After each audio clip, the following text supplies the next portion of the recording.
Craigslist is almost never the first place I go when I need to buy something, but sometimes you can get good deals on things that would otherwise be really expensive. At the time, I was searching for new workout equipment. Weights and machines are really expensive to buy new, so Craigslist was the perfect way to find used ones for cheap. Anyways, I scrolled through the site for a few days before eventually finding a posting that looked really good. It was a set of weights for a pretty good deal and was posted only a few hours ago. The poster's name was Mary, so I sent her an email and told her I was very interested in her weight set and would like to pick them up as soon as possible. Mary replied just a few minutes later, saying that she was available tonight when she got home from work at 7. It was a little bit late, but it wasn't too big of a deal for me since I wanted them as soon as possible. I agreed, and she responded with her address. Of course, I looked it up to see where it was and what the house looked like. It was 20 minutes away in a small neighborhood that I was actually familiar with, as one of my old friends used to live nearby. The house was regular sized and didn't have any real defining features other than the fact that it looked pretty old. But nothing looked too strange or gave me bad vibes. So that night, I drove down there. The place was at the end of the road in a cul-de-sac, so I parked on the side of the house by their mailbox and made my way up to the front door, which was already open. I didn't want to just walk into the house, so I knocked on the open door a few times to get their attention. A moment later, a man comes down from the hall, supposed to meet with Mary to look at some workout stuff she had posted on Craigslist. I said. The man's face lit up, and he said to come on in. He told me that Mary would be down in a few minutes as she was changing out of her work clothes. This definitely made me cautious, but he sounded genuine and believable, so I followed him into his living room where there was a set of weights on the ground. However, aside from the weights, there was nothing else in the room, no furniture or decorations at all. I think the man saw me looking around as he quickly said that they were in the process of moving out and that's why they were trying to sell the weights. Still skeptical, I looked at them for a second but immediately noticed that a few plates were missing. I asked him if this was everything as I thought I saw more in the pictures. He smiled again, telling me that Mary might know where the other ones are. But then he just stood there, looking at me. I got really uncomfortable and asked him if he could go check on Mary to let her know I was here. He waited for a moment and then agreed and walked up the stairs. I was obviously beginning to worry that Mary might not even be a real person at this point, so I listened intently to make sure he was talking to someone. After a few seconds of silence, I went over to the bottom of the stairs and looked up towards the top. The man was standing there at the top just staring at the wall, probably waiting up there to make it seem like he actually went to ask someone. I fell into a panic, knowing now that this was all a lie, and I was likely in the middle of something horrible. I started to quickly walk towards the front door, trying not to alert the man. But as soon as I turned around, I heard heavy footsteps rushing down the stairs. He called out for me to wait as I ran straight out the front door and into my car. Strangely, as I drove away, the guy ran out the front door and around the side of the house. I pulled over after driving out of the neighborhood and called the police to let them know what happened, in hopes that they could figure out what was going on. I didn't really know what the man's plan was, but I was confident enough that he was up to something. The officers later came by my house, and I gave them more information. They told me that the house I met him at had nobody living there for over a year, which made chills run through my body. Of course, though, I couldn't really give them much helpful information other than a description of what the man looked like. And other than that, all they had to go off of was the weights that he'd put in the empty house that may have fingerprints on them. It worries me that he might still be out there trying to lure people into abandoned homes. But I'm also glad that I was able to make it out of there before he did whatever it was that he planned on doing.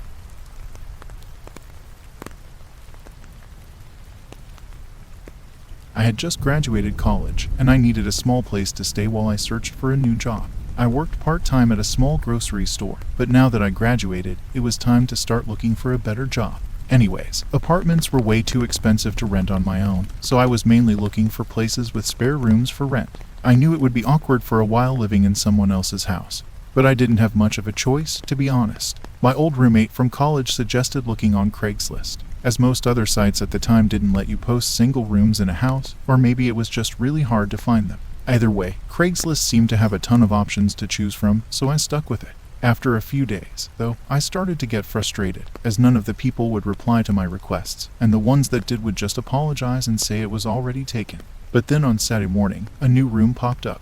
It was nearby, cheap, and looked pretty nice. In the description, a man named Tom was advertising it as a large house with a spare bedroom for rent that also had a separate bathroom and closet. This sounded perfect to me, so I emailed him about my interest and then went to work. I knew the listing had just been posted that morning, so I felt confident that I was the first one to contact him. On my lunch break, I had checked my emails, and Tom replied asking me to come and view it that afternoon. I knew I'd be tired after work, but I also really wanted this place. So I agreed, and we set a time. After work, I drove straight there, which was only about 10 minutes. From the outside, the house looked really nice. It honestly just looked like a regular medium-sized neighborhood home. I parked on the side of the road and walked up to the door, then lightly knocked. After 30 seconds, I knocked again, a little bit harder this time.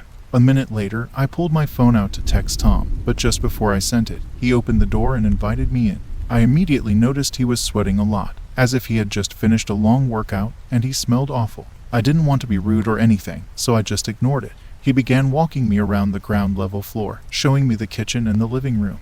He mentioned that he didn't use these rooms often, so I wouldn't have to worry about getting in his way. From the look of the rooms, though, it seemed as though he used them too often. Old dishes were piled up in the sink, and the couch had stains all over it. I really didn't like how dirty the whole place was, and it was strange that in the pictures, it looked like the house was really clean. One thing I remembered specifically was that the living room had a brown leather couch in the picture, but the couch that was actually there was black. I figured Tom would probably use the pictures of the house from years ago before it sold. I was a bit annoyed at the dishonesty of it, but all that really mattered was my room, which was upstairs. Tom led the way to the stairs, then stopped when he reached the bottom of the steps and held his hand out in a gesturing manner as if he wanted me to head up first. I got a weird and uncomfortable feeling as I started up the stairs, as Tom didn't follow me. He stayed at the bottom and smiled, saying that my room would be the first one on the left. I continued to the top and took a couple of steps into the hallway before a soft thud came from behind the door to what was said to be my room. I looked back down the stairs at Tom, whose smile was now completely gone. He replied in an annoyed tone, telling me that it was just one of his friends staying the night and not to worry about it, then urged me to check out the room for myself as he was sure that I'd like it. I was definitely pretty nervous at this point, scared even. Why wouldn't he have told me that someone else was here? It seemed like something that I should know. Everything started adding up, and all I wanted was to get out of there right away. I tried to act confident and began walking down the stairs as I explained that the place wasn't going to work out for me. He didn't seem to like that answer, and he moved his body to block most of the bottom of the stairs. I stood a couple of steps away and firmly told him that I needed to leave. He asked me again to check out the bedroom to at least see if I liked it, and again I said I was not interested.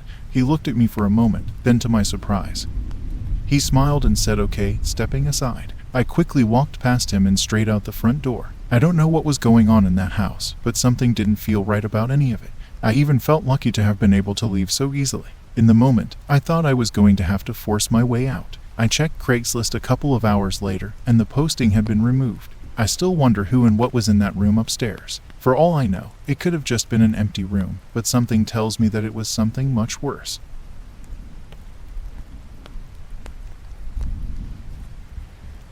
I lived with a friend of mine, who I'll refer to as Nick, in a small house for a few years during college. He was my roommate for the first year, and then we decided to move out of the dorms and share the rent on a house since we both had decent enough jobs. This was both of our first times renting a place, so we didn't really know how to budget properly. After a few months, everything was okay, but it was almost a year in when we realized that this place was eating up both of our bank accounts. So, the obvious solutions were to either move out or find another roommate. Neither of us wanted to leave, so we started the search for a roommate. We started by asking all of our other friends, but none of them were interested, so really the only option was to put up a post online. I made a post on Facebook Marketplace, and Nick made a post on Craigslist. Again, neither of us had ever done this, and it felt kind of weird, but we knew we didn't have much of a choice. A few weeks went by with just a couple of responses, but none of them seriously considering moving in. Nick shows me an email he got from someone named Sam, replying to his Craigslist post. The guy seemed legit, and the following day he came over to view the house. I should mention he was a couple of years older than us and had just graduated, but he seemed pretty nice and looked clean, so we were glad to have him. He agreed to the split of rent and moved in the next week. In the few months following, Sam would hang out with us a lot, and we actually got to know him pretty well. But then all of a sudden, he became very closed off for some reason. Nick and I would barely ever see the guy, and when we did, he wouldn't even talk. He would sit in his room for the most part with his door shut and would only come out to get food or to go to work. It didn't bother me necessarily, I just found it a little strange. Anyways, it was around month 4 with him being there that things started to take a turn for the worst. I had just gotten home from work, and immediately as I walked through the door, Nick calls my name quietly from the living room. What's going on? He mentions that Sam was home, so not to talk too loud. Then he tells me about a strong smell he noticed when passing his room today. I told him I hadn't noticed it. He points down the hall towards Sam's room and tells me to quietly walk past and see if I notice. So I got up and made my way quietly down the hall towards Sam's door. I didn't even have to get very close to smell what he was talking about. It was awful and really disgusting. I had no idea what it was and had definitely never smelled it in the house before. Nick suggested we ask him what it was, and I agreed. We both went to his door, trying not to breathe in too hard, and knocked, then knocked again and again, calling out to him. He didn't answer. Nick said he was sure that Sam was in there, but after a couple more minutes, we just gave up and figured we'd ask him tomorrow. It was already pretty late at this point, so we both made a quick dinner and then ate while watching TV in the living room, and then we both went to bed. The next day, I caught Sam on his way out of the house and asked him what the smell was last night. "Oh, I was just taking out the trash." He quickly left and drove off. That answer didn't really make any sense to me, but I didn't want to press him too hard. I told Nick later that day, and he agreed that it was weird but didn't know what else to do, so we left it at that. Another couple of weeks go by. Again, Sam barely talked to us, but the smell had gone away by now. I got home from work late one night, and Nick and Sam were both in their rooms already asleep, probably. So I pretty much went straight up to my room and fell asleep as well. But sometime in the middle of the night, I woke up hearing some movement below my room, which was where Sam's room was located downstairs. I listened for a couple of minutes, trying to figure out what he was doing, but eventually I fell back asleep. The next morning, Sam ran out of the house to go to work as usual. However, he didn't return home that night. Another couple of days would go by, and he still hadn't come home. I called him multiple times, and his phone instantly went to voicemail. We were actually starting to get worried and decided to check his room to see if there were any clues as to what was going on. His room was pretty messy and actually kind of looked like a lot of his stuff had been packed up and taken out. I also found a pair of glasses in his drawer with some other random belongings, which was weird because Sam didn't wear glasses. He left some clothes and all of his furniture behind, though, which made us believe that he didn't just move out suddenly. Nick ended up calling the police to notify them about Sam possibly being missing, and an officer arrived that night to investigate and ask us questions. We told him everything we knew and let him look at his room.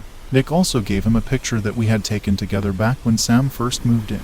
After that, we didn't get an update until a week later. A different detective called us and informed us that the identity of the man in the photo with us was not Sam.